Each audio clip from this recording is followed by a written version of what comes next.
Sumainyo ang Panginoon. Ang mabuting balita ng Panginoon ayon kay San Juan.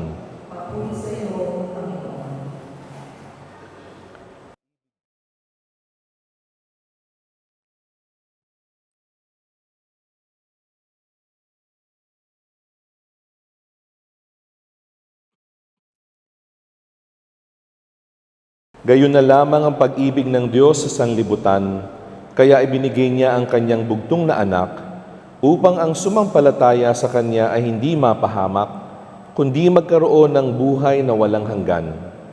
Sapagkat sinugo ng Diyos ang kanyang anak, hindi upang hatulang maparusahan ang sanlibutan, kundi upang iligtas ito sa pamamagitan niya. Hindi hinahatulang maparusahan ang nananampalataya sa bugtong na anak ng Diyos. Ngunit hinatulan ng parusahan ang hindi nananampalataya sa Kanya. Mga kapatid, ang mabuting balita ng Panginoon.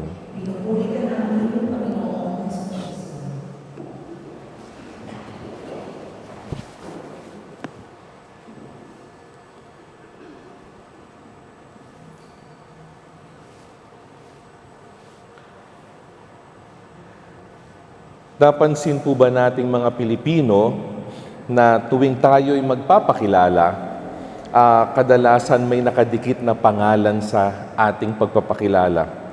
Kapag may nakita tayong bagong tao, bihira po tayong magpakilala gamit lamang ang ating sariling pangalan o trabaho.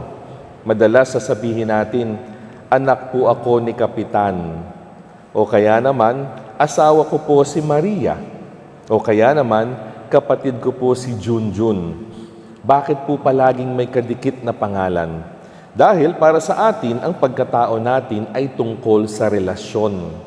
Alam natin kung sino tayo dahil sa mga taong ating minamahal at kinabibilangan.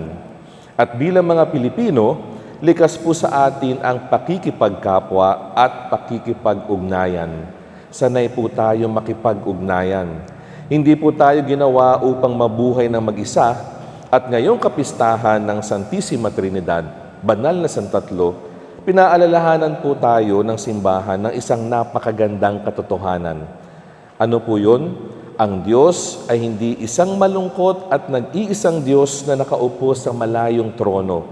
Ang Diyos ay relasyon. Ang Diyos ay komunidad ng pag-ibig. Marami pong tao yung nag-iisip na ang doktrina ng Santatlo, Trinity, Santissima Trinidad ay isang mahirap na palaisipan. Paano naging tatlo ang iisa? Paano naging iisa ang tatlo?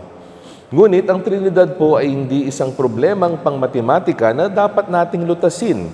Bagkus, ito ay isang hiwaga ng pag-ibig na inaanyayahan tayong pasukin.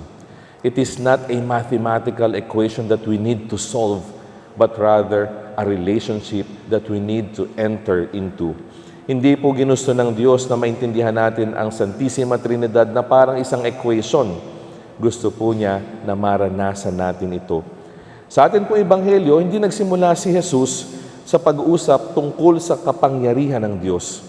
Hindi po natin narinig sinabi ni Jesus, ang aking Ama ang napakamakapangyarihang Diyos. Hindi ho yun na sinabi ni Jesus. Nagsimula siya sa pag-uusap tungkol sa pag-ibig ng Diyos. Kaya naman narinig natin, sinabi dito ni Juan, sapagkat gayon na lamang ang pag-ibig ng Diyos sa sanlibutan, kaya ibinigay niya ang kanyang bugtong na anak. Ipinakilala ang Ama sa pamamagitan ng kanyang dakilang pag-ibig. At bago pa manilikha ang mundo, alam natin, mayroon ng pag-ibig.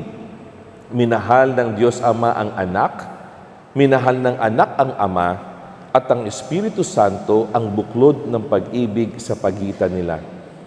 The Father is the lover, siya yung nagmahal. The Son is the receiver of that love, and the love between them is the Holy Spirit. Kaya naman, alam po natin, simula't simula pa, ang Diyos ay hindi nag-iisa. Ang Diyos ay isang komunyon ng pag-ibig.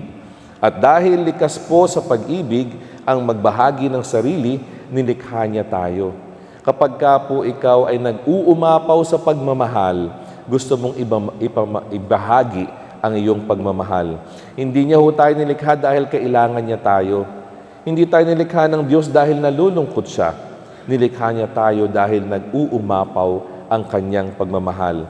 Nais niya pong ibahagi sa atin ang kanyang buhay. Nais niya tayong makasalo sa kanyang hapag. At tayo pong mga Pilipino, ramdam natin yan. Kung paanong gusto nating ibahagi kung anong meron sa atin. Tingnan po natin kapag kumakain tayong buong pamilya at may dumating na bisita o mga bisita. Ano ang kadalasang sinasabi natin? Sabihin ba natin na, naku, pasensya na, sakto lang sa amin yung pagkain. Hindi yun yung sinasabi nating Pinoy. Sasabihin natin, kain po tayo. Sasabihin natin, upo po kayo. At pinagkakasya natin yung pagkain. Ginagawa natin ang paraan. At likas po yan sa ating mga Pilipino. Natatandaan ko nung bata ako, tuwing pupunta po kami sa probinsya ng tatay ko, nakasakay kami sa jeep, dadaan doon sa kanilang kalye, at tuwing nakikita siya nung kanyang mga kababata at mga dating kapitbahay, sinisigawan siya, "Hoy, pumarini muna at makapagkape." Lagi pong may imbitasyon. Laging gustong ibahagi kung anong meron sila. At ginagawa po natin yan, mga Pilipino. Sapagkat ang tunay na pag-ibig ay laging nagbibigay ng lugar para sa ibang tao. At mga kapatid, ganyan din po ang Diyos. Hindi niya tayo nilikha dahil siya ay nalulungkot at nag-iisa. Nilikha niya tayo dahil gusto niyang iparana sa atin ang kanyang pag-ibig. Marami po sa atin lumaki na minsan may takot sa Diyos. Iniisip natin yung Diyos parang hukom, parang pulis, parang traffic enforcer, naghihintay na magkamali tayo at pag nagkamali, huhulihin. Pero binabago po ng imahe natin ngayon ang imahe ng Diyos na sa paningin natin, mahilig manghuli at magparusa. Pinapakita ang Diyos ay relasyon, ang Diyos ay pamilya, ang Diyos ay pag-ibig. Ang unang tugon po ng Diyos sa atin ay hindi paghatol, kundi pagmamahal. Hindi siya naghahanap ng dahilan upang itakwil ka. Naghahanap siya ng paraan para maibalik ka sa kanyang tahanan at mapaupo ka sa kanyang hapag. Hindi po tayo yung island mode. Tinitingnan natin ang mundo sa mundo ng relasyon. Nakakalungkot po ito yung minsan na nawawala sa panahon natin ngayon. Nilikha tayo para makipag-ugnayan, para makipagkapwa, pero minsan madalas nag-iisa tayo. Minsan magkakasama yung pamilya sa hapagkainan, pero saan nakatutok ang lahat? Sa cellphone. Hindi masyado nag-uusap. Ang sarap ng pagkain, ang lamig ng kwarto, ang ganda ng view, pero hindi na-appreciate kasi hindi masyado nag-uugnayan. Mas gusto pang mag-text sa kakilalang nasa malayo. Mas gusto pang manood sa nakakatawang video, mas gusto pang magpasa ng mga news o even mga balita kahit hindi totoo. Meron po sa atin mga mag-asawa, nakakalungkot, hindi nagpapansinan sa loob ng maraming araw. Nilikha tayo para makipag-ugnayan, pero ayaw natin makipagpansinan o makipag-usap sa ibang tao. Meron siguro sa atin mga magkakapatid na matagal nang may hidwaan. Bakit? Dahil sa mana o sama ng loob sa isa't isa. Meron po sa atin malamang sa komunidad kahit sa simbahan na nahahati dahil may mga marites, may mahilig mag-chismis, mahilig mag-intriga at magkaiba ng opinyon sa politika. Kaya kapag pinipili natin na magkanya-kanya, pinipili natin ang galit at pagkakahati-hati, taliwas po ito sa ating tunay na pagkatao. It is against our nature. It is against our identity. Taglay po natin ang larawan ng Diyos na komunidad. Kaya nga naman, sabi ni Pablo sa ikalawang pagbasa, mamuhay kayo ng may kapayapaan at ang Diyos ng pag-ibig at kapayapaan ay sa inyo.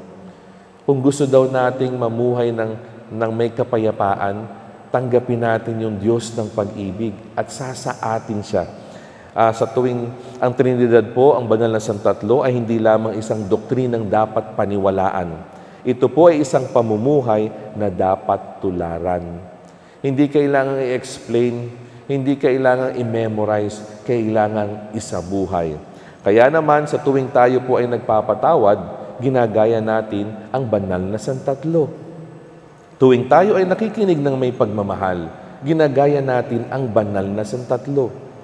Tuwing tayo po ay nakikipagkasundo, nakikipagbati, ginagaya natin ang banal na santatlo. Kaya naman mga kapatid, sa linggong ito, meron pong isang hamon sa atin. Baguhin po natin yung paraan natin ng pag-aantanda. Minsan po kasi ginagawa natin itong napakabilis. Parang meron tayong itinataboy na langaw kapag ka nag-aantanda.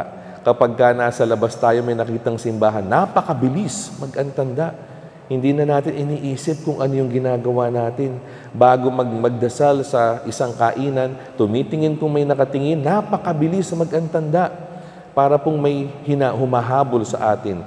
Kaya naman sa araw na to at sa mga susunod na araw, pilitin po nating namnamin yung ating ginagawa na pag-aantanda. Kapag hinawakan po natin ang ating noo at sinabi na sa ngalan ng Ama, tandaan po natin, ako ay minamahal ng Diyos.